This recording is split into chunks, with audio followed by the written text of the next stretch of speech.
Good morning. Welcome to Sports Philanthropy Network Live. We're very excited today to have with us Yosef, who is with Uganda Men's Lacrosse, and Caleb Radham, host of Legacy After the Locker Room. And we're going to work today with Yosef to see how we can help support the efforts of the Uganda Men's Lacrosse team as they prepare for the World Championships in Ireland. So, Yosef, welcome to the show.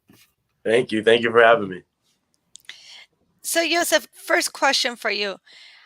I'm not sure. I knew Uganda had a men's lacrosse team. It's just not something that I put two and two together with. Tell us a little bit about how this started. How many international exhibitions has Uganda gone to? What's the story? hmm So back in 2014, Uganda actually became the first African country to have a national team and a national lacrosse team, which is really amazing for me. Being a lacrosse player, a Ugandan American lacrosse player, knowing that I have the opportunity to play for my country at the World Championships and at the World Games. So they played in the World Games back in 2014, and it's in every 4 years. So there was one in 2018 as well in Israel. And then the past one had got kicked back from being, I was going to play in the U18 World Games, but COVID hit in 2020 when that was supposed to be. And so now the U21 World Championships is the event that I'll be playing in Ireland. So I'm excited. I'm really excited to go represent my country if possible. So I guess my next question is you'd be excited to go. You'd be excited to represent your country if possible. hmm What's holding your country back? Yes. So we basically need more funds. As a Ugandan American, I've been blessed to be able to afford the lacrosse equipment and afford the flights to get over out of the country. But a lot of my teammates, pretty much all of my teammates, are local Ugandan players. And lacrosse equipment, training, fields, it's very, very expensive. So we've had a fundraising campaign been going on, and we're reaching the tail end. There's only 12, 13 more days until the championships, and we need to raise money to get flights. So anyone who wants to donate can do that by texting the number you see on screen. It's 956 give now, and text Uganda Lax, Uganda LAX to 956 give now. Any amount helps. We really need flights to be able to get over there. And then once we get over there, food, accommodation, that's some of the expenses we have right now. And we're really pushing to see if we can make it to the World Championships. I'm sure Roy has a question for you, Yosef, but before he asks his question, I just want to ask you about the disparity in sports. Um, we're looking at the women's Uganda team. I know I heard something about their plight. Can you tell us a little bit about what happened to the Uganda women Mm-hmm. for lacrosse? Yes, so the Uganda women's national team was not able to compete at the World Championships only about a few weeks ago because of visa issues. They were disallowed to come to the United States. There were some concerns that if they were to come to the United States, that there would be some defecting or they would stay in the United States instead of returning to Uganda. Luckily, the men's team does not have that issue. Our issue is strictly funding. So we have our visas are cleared. We're good to go. We just need the funds to be able to prove that we can get there and get returning flights back to Uganda. So, Yosef, when you look at the competition, tell everybody a little bit about how special this is for the men's team to be able to go and compete in the World Championships. And when you look at the history of the World Championships, how many African teams have been involved at that level? We're the only African team that's been involved at that level. Uh, Kenya might be coming this year as well, so it'd be awesome to have another African team represented. But I think it's really awesome for the sport of lacrosse to be growing at a world stage and to be going up and allowing us to compete at the highest level and represent our country. I think it's something that's so amazing, not only for myself but for all my teammates and everyone back home in Uganda. Yosef, can you do me a favor? I'm a storyteller. I connect through stories. I do not want to hone in on the plight of your team. hmm They deserve to go. Mhm. They've earned their way.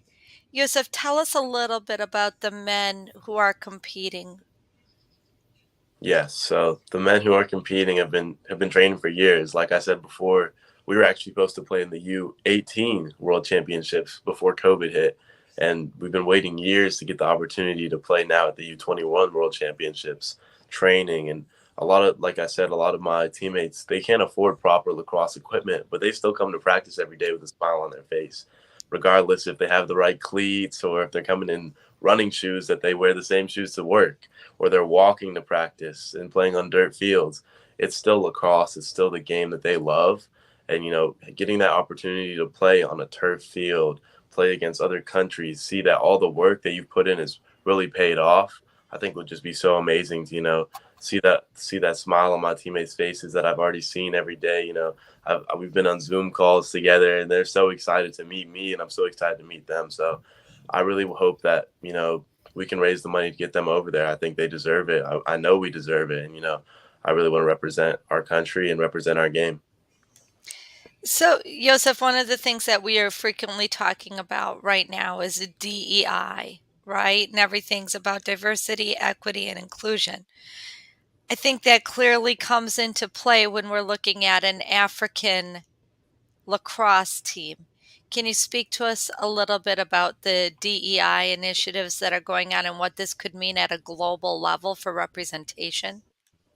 Absolutely. A lot of emphasis in the lacrosse world is growing the game and growing the oldest game in North American history. It was being played by the Native Americans, and it's been grown and grown since then. But in America, it's been very limited to, you know, non-minority groups. I mean, it's been in hubs such as Maryland, the Northeast, but trying to grow it to the South, grow it to the rest of America, and now growing to the world.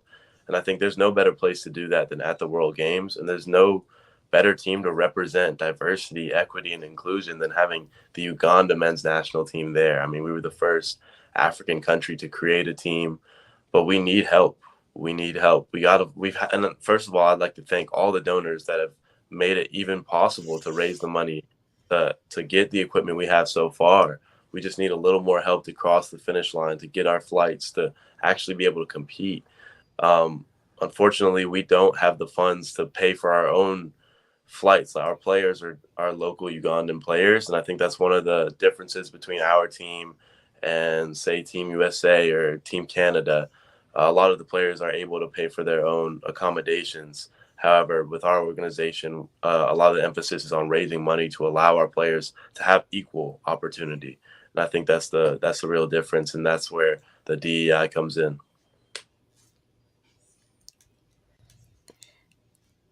So, Yosef, tell people a little bit about the way the competition is set up for the event. So you're going to go over there in Ireland. How many teams are competing? What's the format of the competition? And how long does that go? Yes, so we're going to be playing. There's basically different sections. So there's like an A bracket, a B bracket, a C, D, E, and we are in the E bracket, I believe, and we'll be playing against Hong Kong, the Netherlands. But I think there's over 20 countries represented. I mean, there's Hong Kong, Netherlands, Jamaica, the Haudenosaunee national team, which is the Native American national team, America, Canada, Ireland. There's a lot of countries that'll be represented. And it's basically like an Olympic style tournament that allows countries to compete for a championship at the end in their own bracket. And if you win that bracket, you're able to move up for the next world championship. So it's a really amazing setup, and gives the opportunity for countries to compete and, further themselves and compete at an equal level with other countries. Yosef, I have a question for you. Mhm. It's simple. Why you? For anybody who's watching the live stream now or maybe catching this interview a little bit down the road, Yosef is an influencer. He has a lot of likes on TikToks. Yosef, you could be using your name, image, and likeness for anything. You could be rolling around in a Mercedes. But your cause is centered around creating hope and possibility through sports for the people who need it most. Where did this come from in your heart? What's your story and why does this matter so much to you?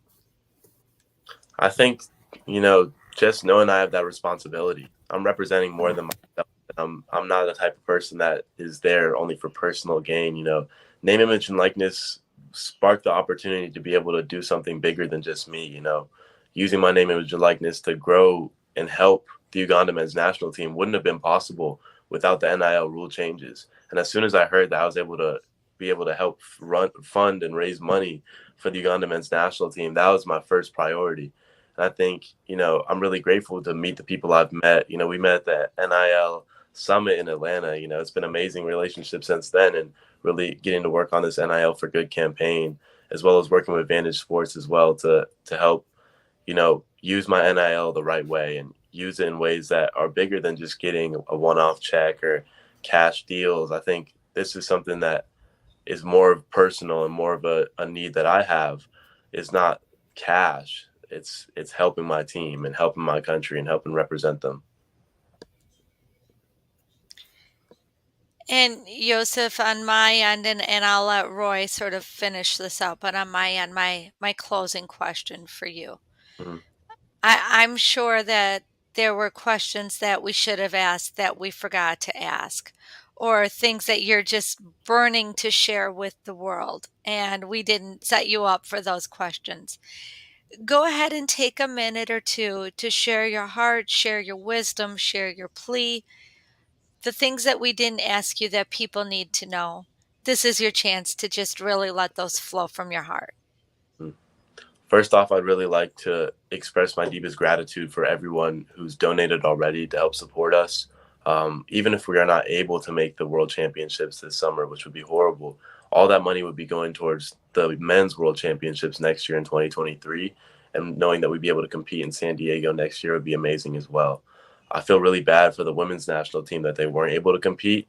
And one of my main drives is I don't want to have two Uganda national teams not competing at the world stage for reasons outside of lacrosse. It's visas for the women's team, and it's now funding for us.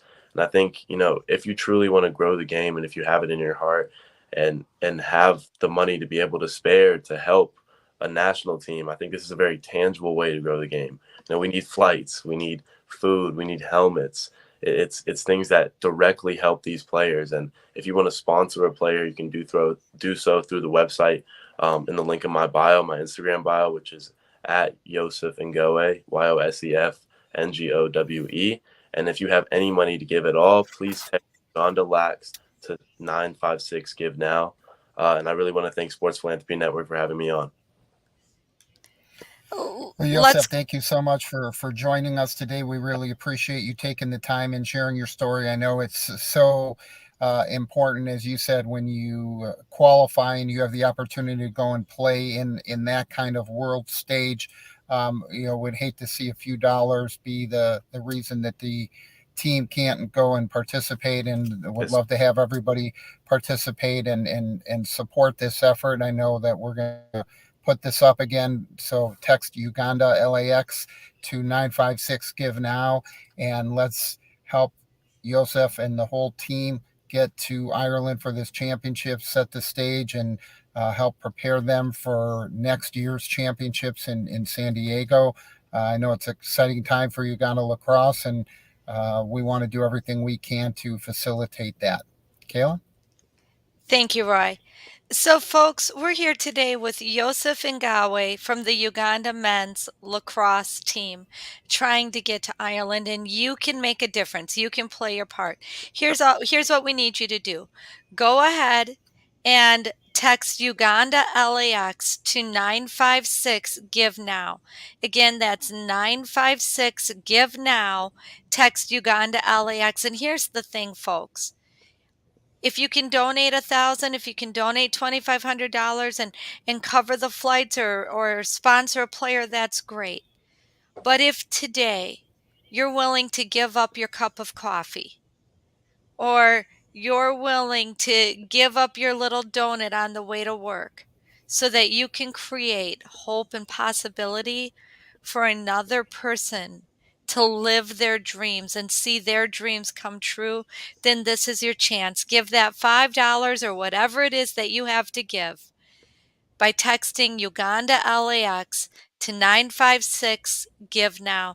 Again, folks, we're here with Yosef Ngowe from the Uganda men's LAX team, reminding you to live generously. Thanks, Yosef. Yes, ma'am. Thank you very much.